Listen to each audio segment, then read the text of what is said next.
आषाढी एकादशी विशेष मध्यरात्री 12 वाजता श्री व्यंकटेश स्तोत्र सेवा आणि श्री सत्यनारायण कृपेचे महत्व। श्री गणेशाय नमः। नमो नारायणाय।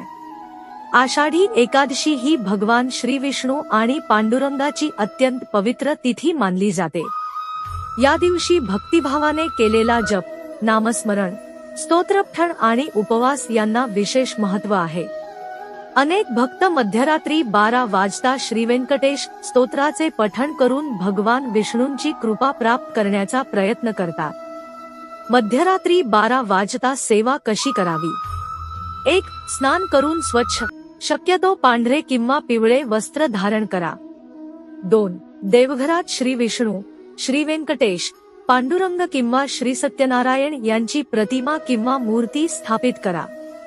3. तुळशीपत्र, फुले, तुपाचा दिवा आणि नैवेद्य अर्पण करा।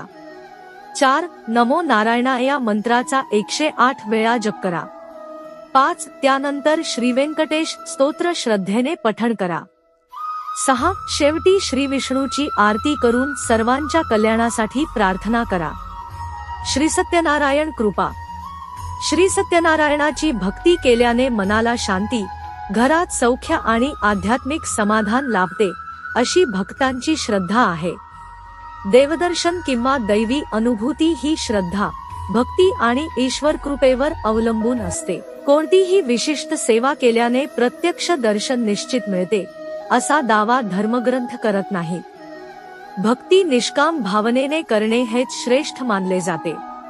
या दिवशी पाळाव्याचे नियम: शक्य असल्यास उपवास किंवा सात्विक आहार घ्या। खोटे बोलणे, वादविवाद आणि राग टाळा।